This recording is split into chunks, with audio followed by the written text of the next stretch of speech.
Bonjour à tous, et bon retour sur Histoire Reddit.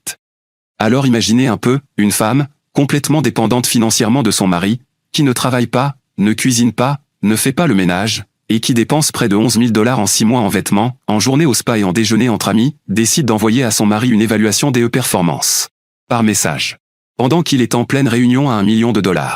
Une vraie évaluation, formatée comme au RH. À son sujet, à lui.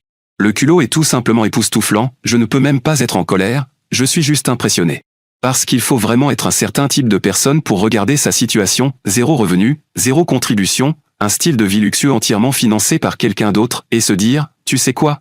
C'est moi qui devrais poser des exigences ici. Et la meilleure partie? Elle lui a donné 9 jours. 9 jours. Elle n'avait absolument aucune idée de ce qu'elle venait de déclencher. Restez avec moi, parce que cette histoire va exactement là où vous pensez, et d'une certaine manière, c'est encore mieux. Tu as 9 jours pour me convaincre que tu mérites que je reste. Jour 1, j'ai commencé à réfléchir, mais j'ai trouvé quelqu'un de mieux, et maintenant elle est furieuse. Je suis un homme de 32 ans, responsable régional des ventes pour une entreprise de fabrication ici à Phoenix. Je travaille dans cette société depuis 8 ans, j'ai gravi les échelons depuis un poste débutant, et aujourd'hui je gagne environ 165 000 $ par an, plus des primes trimestrielles. Pas de quoi être millionnaire, mais largement confortable. Je possède ma maison sans crédit, achetée 3 ans avant mon mariage, je conduis un beau pick-up, j'ai de bonnes économies, un portefeuille d'investissement, tout ça. Je ne dis pas ça pour me vanter, juste pour donner du contexte à ce qui suit. J'ai rencontré Jessica au mariage d'un ami il y a 3 ans. Elle était demoiselle d'honneur, absolument magnifique, 26 ans, avec ce look de mannequin Instagram qui fait faire des choses stupides aux hommes.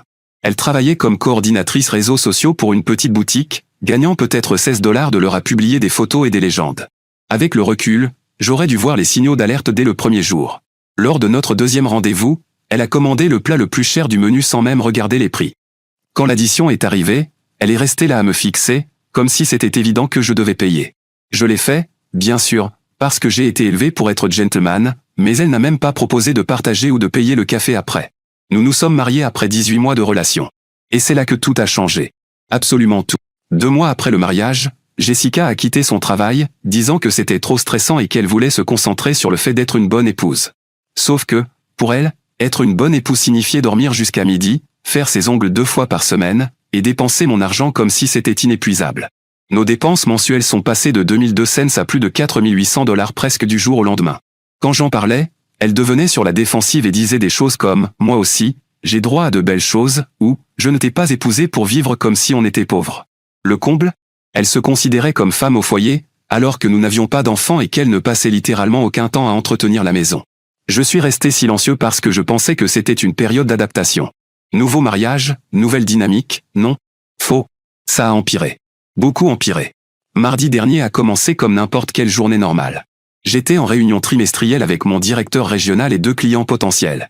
Nous discutions d'un contrat d'une valeur d'environ 2 800 000 $ sur 3 ans, le genre d'accord qui pourrait me valoir une promotion au poste de directeur de zone. Mon téléphone a vibré pendant la présentation. Un message de Jessica. J'ignore habituellement mon téléphone pendant les réunions importantes, mais quelque chose m'a poussé à regarder. L'aperçu disait « Nous devons avoir une conversation sérieuse sur notre mariage ». J'ai réfléchi. Je pensais que c'était encore son habituel drame, vouloir acheter quelque chose de cher ou se plaindre de s'ennuyer. J'avais tort. Je me suis excusé et suis allé aux toilettes pour lire le message en entier. Ce que j'ai lu m'a glacé le sang. Cette femme m'avait envoyé une évaluation de performance. Je plaisante pas. C'était formaté comme un document RH. 3 paragraphes complets listant tous mes prétendus échecs en tant que mari. Trop concentré sur le travail au lieu de notre relation. N'a pas planifié de vacances romantiques depuis 6 mois. Ne complimente pas assez mon apparence. Ennuyeux au lit, manque de créativité. Ne soutient pas mes objectifs de fitness et mon style de vie. Me fait culpabiliser quand j'ai besoin de choses pour moi. Ne me surprend plus avec des cadeaux. Ne fais pas assez d'efforts avec mes amis. Et voici la partie qui m'a fait trembler de rage, j'ai décidé de te donner 9 jours pour prouver que tu mérites de rester marié avec moi. Montre-moi que tu peux être le mari que je mérite, sinon je demande le divorce. Le jour 1 commence maintenant. Ne me déçois pas encore. J'étais là, dans ces toilettes d'entreprise, à lire ces absurdités pleines de droit, et quelque chose s'est déclenché en moi. Pas vraiment de la colère, plutôt de la clarté. Comme si quelqu'un avait allumé la lumière dans une pièce où je tâtonnais depuis 2 ans. Jessica avait fait une erreur critique. Si elle me donnait 9 jours pour prouver ma valeur à ses yeux, elle me donnait aussi 9 jours pour évaluer ce qu'elle apportait à ce mariage. Et laissez-moi vous dire que cette liste était sacrément courte. Je lui ai répondu, timing intéressant. Je pensais justement la même chose de toi. Considère cela comme une période d'évaluation mutuelle. Voyons qui réussit. Je suis retourné à cette réunion avec plus de confiance que je n'en avais ressenti depuis des années. Quand les clients ont essayé de négocier une baisse de 15%, au lieu de céder comme d'habitude, j'ai calmement annoncé nos conditions et leur ai dit que c'était les chiffres. À prendre ou à laisser. Ils ont accepté. Contrat signé l'après-midi même. Quand je suis rentré chez moi ce soir-là, Jessica était assise dans le salon, comme si elle présidait une audience. Elle affichait ce sourire satisfait, comme si elle venait de jouer un coup de génie aux échecs. Nous devons discuter de ta réponse par message, a-t-elle déclaré. Bien sûr, ai-je répondu en desserrant ma cravate. Mais je dois dire que la méthode était originale. La plupart des couples mariés ont ce genre de conversation en face à face. Mais j'imagine que les SMS fonctionnent quand on veut traiter son mari comme un employé qu'on réprimande. Son masque assuré a vacillé. Ce n'était clairement pas en train de se passer comme elle l'avait prévu. Ce n'est pas une blague, David. Je suis totalement sérieuse à propos de cette évaluation de notre mariage. Moi aussi, Jessica. En fait, j'ai déjà commencé. Observation du premier jour, très intéressante. Qu'est-ce que ça veut dire? Je me suis assis en face d'elle et je l'ai regardée droit dans les yeux. Ça veut dire que toute femme qui pense pouvoir envoyer une évaluation de performance à son mari par message tout en ne contribuant absolument en rien au revenu du foyer a de sérieuses questions à se poser sur sa propre valeur dans cette relation. La couleur a totalement quitté son visage. Tu crois que tu peux juste retourner ça contre moi, lança-t-elle en se levant. Je ne retourne rien du tout. Tu as ouvert la porte aux évaluations. Je ne fais que la franchir dans les deux sens. Je me suis adossé à ma chaise. Tu as listé tes reproches à mon sujet. Maintenant, parlons de tes indicateurs. Qu'est-ce que tu apportes exactement à ce mariage, à part des dettes de carte de crédit et de l'attitude? Elle s'est mise à faire les 100 pas, les mains tremblantes. Je n'arrive pas à croire que tu sois aussi méchant. Méchant? Je suis analytique. Tu veux évaluer la valeur? Alors évaluons. Qu'est-ce qu'on mange ce soir? Ou cuisiner est toujours en dessous de quelqu'un qui gagne 0 € par an. J'ai commandé chinois, dit-elle. Comme d'habitude. Parfait. Note d'évaluation du jour 1, l'épouse dépense 47 $ en livraison à emporter tout en se plaignant que son mari ne contribue pas assez au foyer. Je me suis levé pour prendre un soda dans le frigo. Ça va être une semaine très instructive. Le jour 2 a commencé par quelque chose que j'aurais dû faire depuis des mois, un audit complet de notre situation financière. Pendant que Jessica dormait encore à 10h30, son heure habituelle de réveil, j'ai sorti tous nos relevés de cartes de crédit, nos relevés bancaires et tous les reçus que j'ai pu trouver. Ce que j'ai découvert m'a rendu physiquement malade. Au cours des 6 derniers mois seulement, Jessica avait dépensé 3 800 $ dans divers magasins de vêtements, Nordstrom, Anthropologie, boutiques locales. 1 650 $ en soins de beauté, ongles, extension de cils, soins du visage, coiffure. 2 300 $ en restaurant pour ses déjeuners entre amis. 890 $ en vêtements de sport et compléments qu'elle n'a jamais utilisés. 1 450 $ en achats aléatoires sur Amazon. 720 $ en abonnements dont je ne savais même pas l'existence. Total des dégâts, 10 810 $ en 6 mois. C'est plus que ce que certaines personnes gagnent en une année entière, et elle avait contribué exactement 0 $ pour compenser tout ça. J'ai fait des copies de tout et j'ai enfermé les originaux dans mon coffre à la maison. Puis j'ai fait quelque chose que j'aurais dû faire depuis longtemps. J'ai ouvert un compte courant séparé dans une autre banque et j'y ai redirigé mon salaire immédiatement. Jessica avait toujours accès à notre compte commun, mais je me suis assuré qu'il ne restait qu'environ 600 $ dessus. Au travail, pendant ma pause déjeuner, j'ai appelé mon ami avocat spécialisé en divorce. On se connaît depuis l'université, et il avait vu le comportement de Jessica lors de plusieurs événements sociaux. Il était temps que tu appelles, dit-il quand je lui ai expliqué la situation. J'attendais cette conversation depuis plus d'1 an. C'était si évident. David, elle s'est déjà plainte auprès de ma femme que tu n'avais dépensé que 250 $ pour son cadeau d'anniversaire au lieu du sac à 600 $ qu'elle laissait entendre vouloir, devant 8 personnes, lors de notre barbecue. Ça m'a fait mal, parce que je me souvenais de ce jour. Je pensais que le collier que j'avais acheté était attentionné et beau. Apparemment, il n'était pas assez cher. Qu'est-ce que tu as remarqué d'autre, ai-je demandé. Elle parle constamment d'argent. Ton argent, plus précisément. Elle fait toujours des remarques disant que tu pourrais mieux la traiter si tu priorisais la relation. Ma femme a commencé à l'éviter en soirée parce que chaque conversation finissait par Jessica se plaindre de quelque chose que tu ne lui avais pas acheté. Quand je suis rentré ce soir-là, Jessica était en panique totale. Ma carte a été refusée chez Target aujourd'hui, annonça-t-elle dès que j'ai passé la porte. Il doit y avoir une erreur avec la banque. Aucune erreur. J'ai examiné nos habitudes de dépenses. Nous mettons en place un budget immédiatement. Un budget? Elle prononça le mot comme si j'avais proposé de vivre dans un carton. Oui, Jessica. Concept révolutionnaire, vivre selon nos moyens réels au lieu de prétendre être millionnaire. Mais j'avais besoin de choses chez Target. Je suis allé dans notre chambre et j'ai regardé dans son placard, vêtements encore étiquetés partout, chaussures portées une seule fois, sac encore dans leur housse. On dirait que tu as déjà largement assez de choses. Peut-être devrais-tu utiliser ce que tu possèdes déjà avant d'acheter plus. Tu ne peux pas juste me couper l'accès à l'argent sans en discuter. Ah bon? Vérifions. Le salaire est au nom de qui, déjà? J'ai sorti le détail des dépenses que j'avais préparées. Jessica, tu as dépensé près de 11 000 $ en 6 mois tout en n'apportant aucun revenu. C'est financièrement intenable. Son visage est devenu livide. Tu surveilles mes achats? Je surveille nos dépenses. Et puisque chaque dollar que tu dépenses vient de mon salaire, ça fait de moi le directeur financier de ce foyer. Je contribue autrement. Elle ouvrit la bouche, puis la referma, puis la rouvrit, mais aucun mot ne sortit. Nous savions tous les deux qu'elle était incapable de citer une seule manière significative dont elle contribuait à notre foyer ou à notre relation. Conclusion du jour 2, dis-je en refermant mon dossier. La personne qui exige des améliorations de performance devrait probablement commencer par examiner ses propres indicateurs. D'accord, attendez. Pause.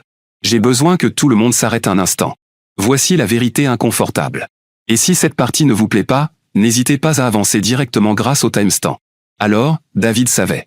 Il savait dès le deuxième rendez-vous, quand elle a commandé le plat le plus cher sans même regarder les prix. Il savait pendant 18 mois de relation. Il savait quand elle a quitté son travail 2 mois après le mariage. Il a vu les dépenses mensuelles passer de 2002 cents à 4800 $ et il est resté silencieux. Ses mots, pas les miens. David a participé à la construction de cette dynamique. Chaque fois qu'il payait sans poser de questions, chaque fois qu'il se taisait pour éviter le conflit, chaque fois qu'il encaissait le coup financièrement au lieu d'avoir une conversation honnête, il apprenait en réalité à Jessica que ce comportement n'avait aucune conséquence. Et je ne dis pas ça pour le blâmer. Je comprends sincèrement pourquoi les gens font ça. Éviter le conflit donne l'impression de préserver la paix. Tout payer donne l'impression d'être un bon pourvoyeur. Se taire donne l'impression d'être la personne la plus mature. Mais le silence n'est pas de la neutralité dans une relation. Le silence, c'est une permission. La chose la plus bienveillante que David aurait pu faire, pour eux deux, aurait été d'avoir cette conversation honnête dès la première année, pas la troisième. L'audit n'était pas une révélation. C'était une facture qu'il a laissé s'accumuler. Maintenant, retour à l'auteur du post. Le troisième jour a apporté une révélation qui a tout changé. Je déjeunais avec mon collègue Jake quand il a mentionné quelque chose qui m'a presque fait m'étouffer avec mon sandwich. Mec, les stories Instagram de ta femme sont dingues. Elle a posté hier à propos du fait que tu ne lui avais pas acheté des sacs de créateurs qu'elle voulait. Mon estomac s'est noué. Qu'est-ce qu'elle a exactement publié? Jake avait l'air mal à l'aise. Oh mec, tu ne sais pas? Elle parle de votre relation assez régulièrement. Elle te fait toujours passer pour un mari radin et contrôlant. J'ai immédiatement ouvert son Instagram sur mon téléphone. Je ne consultais presque jamais les réseaux sociaux, mais ce que j'ai découvert m'a rendu furieux. Story après story, des plaintes publiques passives-agressives. Une photo d'un sac dans une vitrine, quand ton mari pense que 400 $ est trop cher pour ton anniversaire, mais dépense 2 fois plus pour ses clubs de golf, une photo de notre cuisine, devinez qui cuisine encore parce que quelqu'un n'a pas envie de commander ce soir, un selfie à la salle de sport, je travaille sur mon corps d'été pendant que quelqu'un ne remarque pas les efforts que je fais pour mon apparence, une photo d'elle avec des amis dans un restaurant chic. Journée entre filles parce que mon mari est trop occupé par son travail pour m'emmener quelque part de sympa. Mais le pire était une publication récente, une photo d'elle avec l'air triste, accompagnée de la légende, quand tu dois supplier ton propre mari pour un minimum d'affection et de romance. Heureusement qu'il y a des amis qui m'apprécient vraiment. J'ai tout capturé avant que les stories ne disparaissent. Puis j'ai continué à faire défiler ces publications classiques, et c'était encore pire. Des pics subtils sur nos finances, notre relation, même notre vie intime privée. Elle m'humiliait publiquement devant ses 2800 abonnés depuis des mois. Jake, dis-je en essayant de garder mon calme, tu peux demander à ta copine de faire des captures des stories de Jessica avant qu'elles disparaissent. J'ai besoin de preuves. Déjà fait, mec. Sarah les sauvegarde depuis un moment, elle n'en revenait pas que quelqu'un poste ça sur son mari. Ce soir-là, je suis rentré et j'ai trouvé Jessica en train de se préparer à sortir. Tu vas où? Demandai-je calmement. Dîner avec les filles. Emma fête sa promotion, donc on va dans ce nouveau steakhouse en centre-ville. Emma invite tout le monde? C'est généreux. Pourquoi tu demandes? Par curiosité. D'ailleurs, en parlant de générosité, j'ai regardé ton Instagram aujourd'hui. Elle s'est figée, le mascara suspendu devant son œil. Contenu très intéressant. Assez révélateur, en fait. Je ne vois pas de quoi tu parles. J'ai sorti mon téléphone et j'ai commencé à lire ses publications à voix haute. Je travaille sur mon corps d'été pendant que quelqu'un ne remarque pas les efforts que je fais. Perspective fascinante venant de quelqu'un dont l'abonnement à la salle, les vêtements de sport et les compléments sont tous payés par le salaire de son mari. Ses mains se sont mises à trembler. Ces posts ne parlent pas spécifiquement de toi, dit-elle faiblement. Ah oui? Et celui-ci? Devinez qui cuisine encore. Sauf que j'ai vérifié nos relevés, on a commandé à manger 6 fois cette semaine. Tu n'as cuisiné qu'une fois, et c'était des lasagnes surgelées. Tu sors tout de son contexte. Je continuais de faire défiler. Mon préféré, quand tu dois supplier ton propre mari pour de l'affection. Publié le soir même où je t'ai proposé de rester à la maison pour regarder un film, et tu as préféré sortir avec tes amis. Elle a claqué ses produits de maquillage. Très bien. Je me confie parfois à mes amis. Tout le monde fait ça. Tes amis? Jessica, tu as près de 3000 abonnés. Tu m'humilies publiquement devant des inconnus tout en jouant la victime à la maison. Je ne voulais pas t'humilier. Tu as exposé notre relation privée, nos finances et notre vie personnelle sur Internet, où mes collègues, clients et contacts professionnels peuvent voir ça. La réalité de ce qu'elle avait fait commençait à lui apparaître. Oh mon Dieu, je n'y ai pas pensé. Tu n'as pas pensé. Point. Jour 3, révélation. Ma femme considère notre mariage comme du contenu pour obtenir de la sympathie sur les réseaux sociaux. Je me suis dirigé vers la porte. Profite bien de ton dîner avec les filles. Je suis sûr que tu auras plein de contenu à publier après. Alors qu'elle partait, je me suis fait une note mentale, cette documentation allait m'être très utile très bientôt. Jour 4, j'ai décidé de faire quelque chose que je n'avais pas fait depuis plus d'1 an. J'ai appelé mon ancien colocataire de fac, Mike, pour lui proposer un déjeuner. Bon sang, David. Je pensais que tu avais disparu de la surface de la Terre. Chaque fois qu'on essayait de te voir, Jessica disait que tu étais trop occupé. Oui, à propos de ça. Je lui ai raconté toute l'histoire, du début à la fin. Mike m'a écouté attentivement, secouant la tête. Mec, on a tous remarqué à quel point tu avais changé après le mariage. Lisa et moi en parlions depuis des mois. Changé comment? Tu étais confiant, sociable, agréable, et soudain tu demandais la permission pour voir des amis que tu connais depuis 10 ans. Ça m'a frappé, parce que c'était totalement vrai. Et Jessica? Mike hésita, mal à l'aise. Écoute, je ne veux pas dire du mal de ta femme, mais elle n'est pas vraiment subtile sur ce qu'elle pense de toi. Qu'est-ce que tu veux dire? La dernière fois qu'on était tous ensemble? Tu te souviens du barbecue chez Tom? Elle a passé 2 heures à se plaindre auprès de Lisa que tu travailles trop et que tu ne gagnes pas assez pour lui offrir le style de vie qu'elle mérite. Ce sont ses mots exacts. Ma mâchoire s'est crispée. Quoi d'autre? Elle a demandé à Lisa combien gagnait Tom avec son activité de conseil, et quand Lisa a dit qu'elle ne savait pas, Jessica a répondu qu'elle ne pourrait jamais respecter un homme qui ne priorise pas sa sécurité financière. Mot pour mot. Tu es sérieux. Très sérieux. Et ce n'est pas tout. Elle a dit à Lisa qu'elle envisageait de garder ses options ouvertes parce que tu es devenu prévisible et ennuyeux. J'ai eu l'impression de recevoir un coup de poing dans le ventre. Garder ses options ouvertes? C'est exactement ce qu'elle a dit. Écoute, j'aurais peut-être dû t'en parler plus tôt, mais Lisa pensait que c'était juste du stress normal lié au mariage. J'ai payé le déjeuner et j'ai insisté pour avoir plus de détails. Apparemment, Jessica testait le terrain avec tout notre groupe d'amis depuis des mois, cherchant à obtenir de la validation pour ses plaintes à mon sujet. La plupart des gens changeaient simplement de sujet, mais elle avait réussi à coincer certaines femmes avec ses histoires larmoyantes. Le truc, continua Mike, c'est qu'aucun de nous ne comprend de quoi elle se plaint. Tu es un bon gars avec une carrière solide, tu la traites bien. Qu'est-ce qu'elle veut de plus? Apparemment, beaucoup plus que ce que je peux lui offrir. Quand je suis rentré ce soir-là, Jessica était sur le canapé en pyjama, en train de faire défiler des vidéos TikTok. Alors, ce déjeuner avec Mike, demanda-t-elle sans lever les yeux. Très instructif. On a eu une longue discussion sur les relations et le mariage. C'est bien. Il a partagé des perspectives intéressantes sur notre relation, des choses dont tu aurais apparemment parlé avec Lisa. Son défilement ralentit nettement.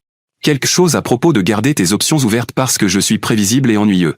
Elle posa son téléphone et me regarda. Mike est un commère. Tu ne peux pas croire tout ce qu'il dit. Il ment? Parce que ça ressemble exactement au genre de choses que tu dirais. En fait, ça correspond parfaitement à tes publications Instagram. Je me défoulais simplement. Toutes les femmes se plaignent de leur mari parfois. Toutes les femmes? Jessica, les femmes mariées normales ne disent pas à leurs amis communs qu'elles envisagent de garder leurs options ouvertes. Les épouses normales ne cherchent pas de validation sur à quel point leur mari est horrible. Elle se mit à pleurer, ses larmes manipulatrices qui lui permettaient quand même de parler clairement. Tu exagères. Je t'aime. Non.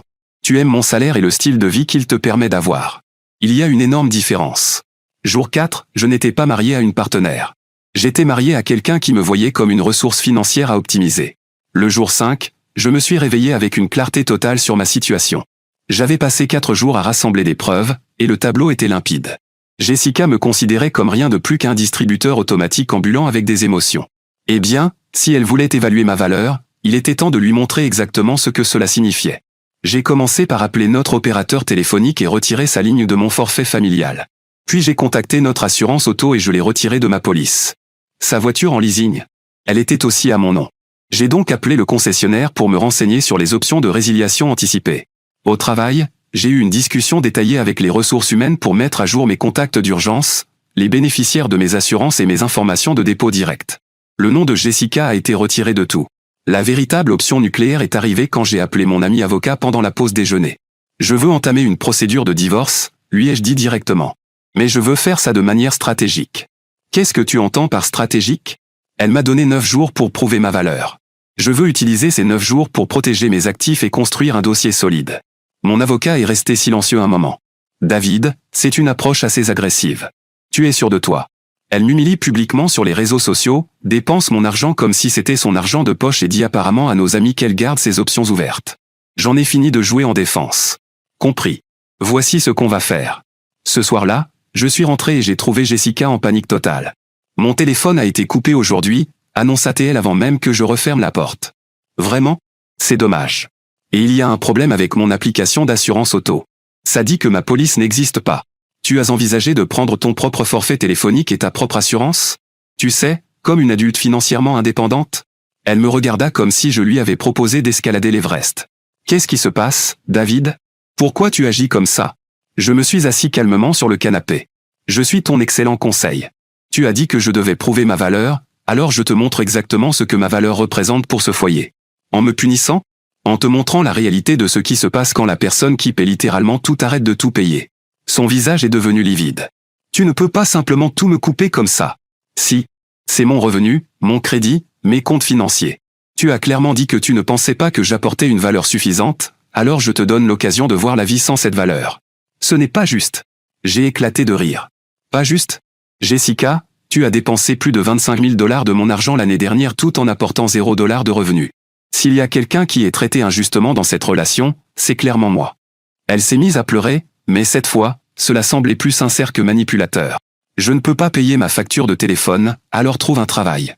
Je ne peux pas payer l'assurance voiture, alors trouve un travail.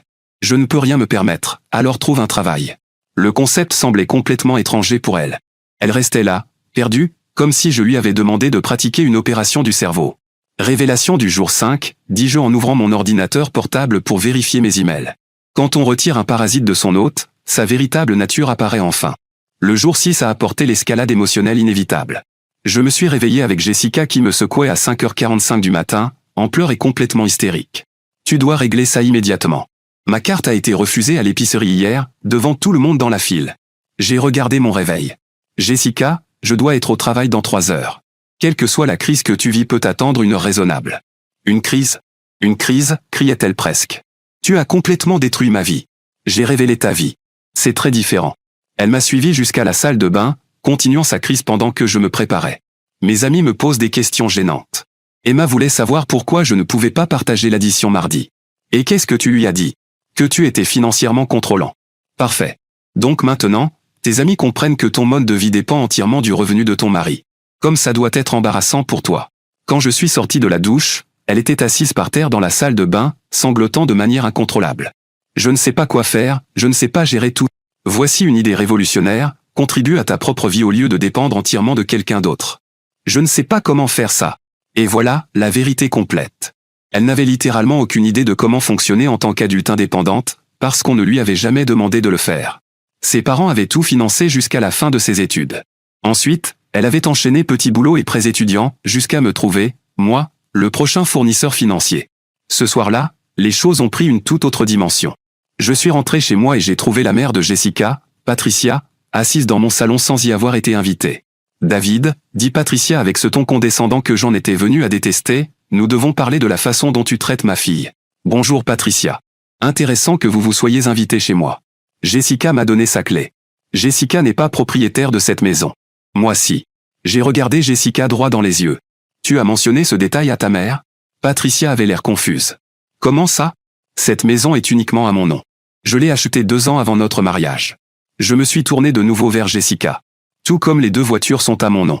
Ainsi que toutes les cartes de crédit et tous les comptes bancaires. Le visage de Jessica est devenu rouge vif. Elle n'avait clairement pas dit toute la vérité à sa mère sur notre situation financière. Jessica m'a dit que tu étais financièrement abusif, continua Patricia. Ah oui? Je me suis assis en face d'elle. Patricia, Jessica vous a-t-elle dit qu'elle a dépensé plus de 25 000 $ de mon argent l'année dernière tout en ne contribuant absolument pas aux revenus du foyer? C'est une femme au foyer. J'ai désigné notre salon en désordre, avec la vaisselle sur la table basse et le linge entassé sur les chaises. Est-ce que ça ressemble à la maison d'une femme au foyer efficace pour vous? Patricia regarda autour d'elle, visiblement confrontée au désordre que Jessica ne nettoyait jamais. Vous a-t-elle aussi dit qu'elle m'humiliait publiquement sur les réseaux sociaux depuis des mois? Ou qu'elle disait à nos amis communs qu'elle gardait ses options ouvertes parce que je ne gagne pas assez pour financer le style de vie qu'elle veut? Patricia se tourna vers Jessica, choquée. Est-ce que tout ça est vrai? Jessica n'arrivait pas à croiser le regard de sa mère. Révélation du jour 6, annonçai-je calmement. Le fruit ne tombe jamais loin de l'arbre. Jessica a pris son sentiment de droit quelque part. Patricia se leva brusquement. Je pense que je devrais partir. Après son départ, Jessica se tourna vers moi avec une rage pure dans les yeux. Comment oses-tu m'humilier devant ma mère? Je lui ai dit la vérité. Si ça t'humilie, peut-être devrais-tu examiner ton comportement au lieu d'attaquer le mien. Elle va penser que je suis un échec total. Tu es un échec. En tant qu'épouse, en tant qu'adulte, en tant que membre contributif de la société. Elle m'a giflé. Fort. Je l'ai regardé calmement, puis j'ai sorti mon téléphone pour prendre une photo de ma joue rouge. Conclusion du jour 6, quand la manipulation échoue, les parasites passent à la violence physique. Merci pour la preuve. D'accord, attendez une seconde, c'est encore moi. Voici la vérité inconfortable. Une vérité formulée avec l'intention d'humilier n'est pas de l'honnêteté. C'est une arme déguisée en honnêteté. David n'informait pas Patricia. Il détruisait Jessica devant sa mère. Et ça se ressent dans sa façon de le raconter. Le fruit ne tombe jamais loin de l'arbre. Ce n'est pas un homme en train de gérer sa douleur. C'est un homme en train d'affirmer sa domination. Et je comprends d'où ça vient. Des années à se sentir méprisé, manipulé, vidé financièrement, cette colère est réelle, et elle est légitime. Mais il existe une version de cette conversation qui est ferme et honnête, sans être conçue pour faire passer quelqu'un pour un échec total devant son parent. Parfois, on gagne de manière tellement totale qu'on finit simplement par devenir une autre version du problème qu'on essayait de fuir. Cette gifle qui est arrivée juste après? Toujours inacceptable. Toujours correctement documentée. Mais elle ne vient pas de nulle part. Maintenant, retour à l'auteur du post. Les jours 7 et 8 ont été relativement calmes. Jessica s'était réfugiée dans un rôle de victime totale, pleurant constamment et appelant toutes les personnes de son répertoire pour se plaindre de mes abus.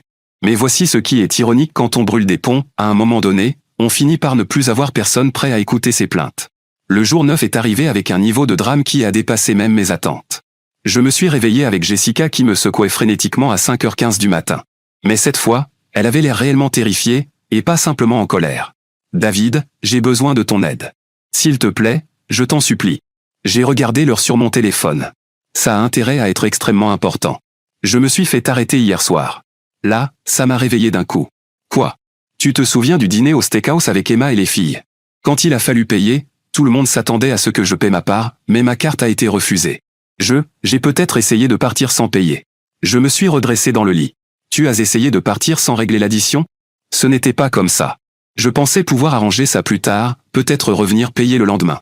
Mais ils ont appelé la police avant que je puisse expliquer. Sérieusement, Jessica, j'ai passé 6 heures en cellule. Ils m'ont relâché seulement parce qu'Emma a finalement accepté de payer ma part. Mais maintenant j'ai une audience le mois prochain, et j'ai besoin d'un avocat, et je ne sais pas quoi faire. Et tu as besoin d'argent, que tu n'as pas parce que tu ne travailles pas. Elle recommença à pleurer. S'il te plaît, David. Je sais que j'ai tout gâché, mais j'ai besoin de ton aide. Je ne peux pas payer un avocat. Je me suis levé et j'ai commencé à m'habiller pour aller travailler. Ça ressemble à un problème personnel. Tu ne peux pas me laisser gérer ça toute seule. Regarde-moi faire exactement ça. Mais je suis ta femme. Vraiment? Parce que pendant les 9 derniers jours, tu as évalué si j'étais digne d'être gardé. Eh bien, félicitations. Tu m'as aidé à réaliser que toi, tu ne vaux absolument pas la peine d'être gardé. J'ai pris mes clés et mon portefeuille, me dirigeant vers la porte. David, attends. S'il te plaît. Je suis désolé pour tout. Je vais changer complètement. Je vais trouver un travail immédiatement. Je vais supprimer tous mes réseaux sociaux, tout ce que tu veux. Je me suis arrêté et me suis retourné vers elle. Tu sais ce que je veux, Jessica? Je veux ne plus jamais revoir ton visage de parasite prétentieuse. Tu ne peux pas être sérieux. Je le suis totalement. Tu voulais évaluer ma valeur? Eh bien, tu vas découvrir à quoi ressemble la vie sans moi. Je l'ai laissé là, en pyjama, en pleurs dans l'embrasure de la porte, et je suis parti travailler. Vers midi, j'ai reçu un appel d'un numéro inconnu. David? C'est Emma, l'amie de Jessica. Qu'est-ce que tu veux, Emma? Écoute, je sais que vous avez de gros problèmes, mais là elle est vraiment dans une situation compliquée. Elle ne peut pas se payer un avocat pour cette histoire de restaurant, et si elle est condamnée, ça restera sur son casier. Et ton point? Eh bien, elle n'a personne d'autre vers qui se tourner. Ses parents ne peuvent pas payer les frais, et nous, on travaille dans le commerce ou la restauration, on n'a pas les moyens. Jessica aurait dû y penser avant de décider d'évaluer ma valeur en tant que mari. Qu'est-ce que ça veut dire? Je lui ai expliqué toute la situation, le message d'ultimatum, l'audit des dépenses, les humiliations sur les réseaux sociaux, tout. Emma est restée silencieuse un long moment après. Oh mon Dieu. Elle nous a dit que tu étais contrôlant et que tu lui coupais l'accès à l'argent sans raison. Et vous l'avez cru sans poser de questions? On ne savait pas qu'il y avait plus que ça. Elle a fait passer ça comme si tu étais cruel et vindicatif. Emma, laisse-moi te poser une question. Depuis que tu connais Jessica, est-ce qu'elle a déjà payé sa part quand vous sortez ensemble? Long silence. Non. Elle disait toujours que son mari n'aimait pas qu'elle dépense de l'argent pour les loisirs. Exact. Parce que ce n'était pas son argent. C'était le mien. Mon Dieu, on n'avait aucune idée. Maintenant, vous savez. Alors quand Jessica viendra se plaindre de moi, souvenez-vous qu'elle a créé toute cette situation elle-même. J'ai raccroché et je suis retourné travailler, me sentant mieux que depuis des mois. Ce soir-là, en rentrant, j'ai remarqué que la voiture de Jessica n'était pas dans l'allée. Bien. Peut-être qu'elle avait enfin compris. Mais vers 20h30, elle est revenue, avec du renfort. J'ai entendu la clé dans la serrure, suivie de plusieurs voix. Elle est entrée dans le salon avec Emma et deux autres femmes que je reconnaissais à peine. David, dit Emma, mal à l'aise, nous devons parler. Non. Vous devez quitter ma maison immédiatement. S'il te plaît, dit une des autres femmes. Jessica nous a tout raconté à propos de l'évaluation et de l'ultimatum. Elle sait qu'elle a fait des erreurs. J'ai regardé Jessica, qui se cachait derrière ses amis comme une enfant. Elle sait qu'elle a fait des erreurs? Intéressant.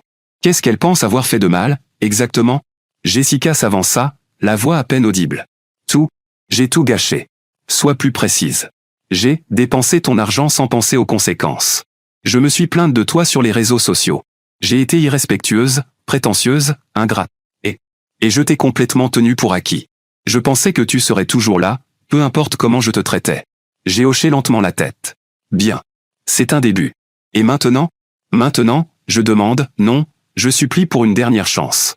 Je vais trouver un travail immédiatement. Je rembourserai chaque centime que j'ai dépensé. Je supprimerai tous mes comptes sur les réseaux sociaux. Je ferai tout ce qu'il faut. Tout ce qu'il faut? Oui. N'importe quoi. Je regardais autour de moi, ses amis observant cette scène pathétique. Voilà ce qui va se passer, dis-je calmement. Tu vas quitter ma maison. Ce soir. David, s'il te plaît. Je n'ai pas fini. Tu vas trouver un travail, n'importe lequel, et commencer à payer tes propres factures comme une adulte fonctionnelle. Tu vas gérer tes problèmes juridiques toute seule, parce que les actions ont des conséquences que les adultes doivent assumer. Mais je n'ai nulle part où. Ce n'est plus mon problème. Tu as eu 9 jours complets pour prouver que tu méritais de rester. À la place, tu as prouvé exactement le contraire. Emma fit un pas en avant. David, elle a vraiment compris la leçon. Tu ne peux pas trouver dans ton cœur de lui pardonner. Emma, laisse-moi te poser une question. Si ton petit ami dépensait ton argent sans permission, t'humiliait publiquement sur les réseaux sociaux, disait aux autres qu'il gardait ses options ouvertes, puis te donnait un ultimatum pour prouver ta valeur, est-ce que tu lui pardonnerais? Elle resta silencieuse. C'est bien ce que je pensais. Je me tournai vers Jessica. Tu voulais évaluer ma valeur? Félicitations. Tu vas avoir une démonstration en temps réel de ce que je valais dans ta vie. Et tu vas passer les prochaines années à réaliser que tu as tout gâché. Pourquoi? L'orgueil? Le sentiment d'avoir droit à tout? La validation sur les réseaux sociaux? Jessica sanglotait maintenant de manière incontrôlable, mais je ne ressentais absolument rien. L'homme qui l'aurait consolé, qui aurait sacrifié son propre bonheur pour gérer ses émotions, n'existait plus. Elle l'avait détruit avec son ultimatum. Les serrures seront changées demain matin, dis-je fermement. Prends tes affaires et pars. Alors qu'elle se préparait à partir, Jessica se retourna une dernière fois. David, s'il te plaît, je t'aime plus que tout. Je ferai absolument n'importe quoi pour arranger ça. Tu as déjà eu ta chance de tout faire. 9 jours complets d'occasion. Tu as choisi d'en gâcher chaque seconde. Je refermai la porte à clé, l'entendant pleurer sur mon perron pendant plusieurs minutes avant d'entendre des portières claquer et des moteurs démarrer. Et vous savez quoi? Pour la première fois depuis 3 ans, je me suis senti redevenir moi-même. Mise à jour finale. 6 mois plus tard. La mise à jour que vous attendiez. J'écris cette mise à jour depuis mon bureau à la maison, que j'ai transformé en un super espace gaming maintenant que je n'ai plus quelqu'un qui se plaint de chaque achat que je fais avec mon propre argent.